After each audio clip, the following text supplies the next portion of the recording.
Alright, welcome back to the A to Z challenge. Today's forbidden topic is F, finding the one. This isn't one of those forbidden topics so much as, well, it's absolutely forbidden. It turns out that if you haven't worked with an agent, you honestly, you don't know what the one is to you. You don't know what that one agent, what it is you're really looking for. You might have a couple of really good ideas, but for the most part, until you try it, you really don't know. When you don't have much experience in the publishing world, you just don't have a lot of opinions formed yet. You haven't been in a breaking point situation with somebody, so you don't know. Um, I can say a lot more quickly, a lot more readily, the things that I don't want than the things that I do want. This is a personal failing on my part, but I know that I'm not the only one.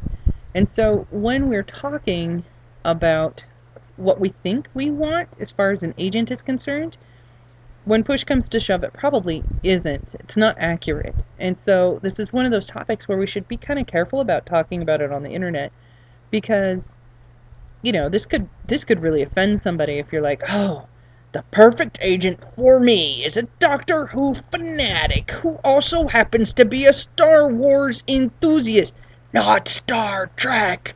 Boo!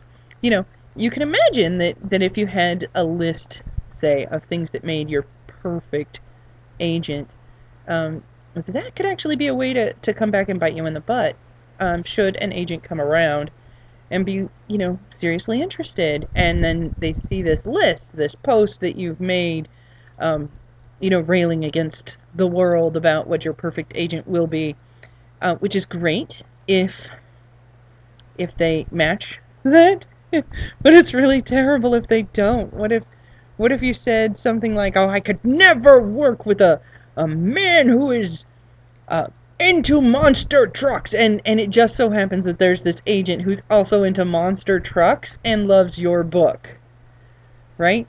That could be rough. Or if you have, really inflammatory political views, that can, you know, be rough if you state that that's what you want in an agent as well. Um, so, I guess my first word of caution is you don't actually know unless you've been there what it is that you actually want. You don't know what kind of support you're going to need when you're in the thick of it, in the heat of it, and you don't know what you want. You're too young to know if you haven't been down the road before. You might have some ideas. They might even be really good, and they might even be really close. But no need to narrow your options. Interact with people. It might put you into an awkward situation where you do have to spend some time. Um, you know, if you meet an agent and they like your book, but you don't think you're going to work out very well together, you might have to cut the strings. Because, as everyone says, having the right agent is far better than having no agent is far better than having the wrong agent. And even though I don't have much experience with this, I've had this experience in other fields. And I can honestly say that is very, very true. So, yeah, you don't know until you try. And you don't know until after you've been there how you'll react. So, finding the one, try not to talk about it, because it's not going to help you any. All right?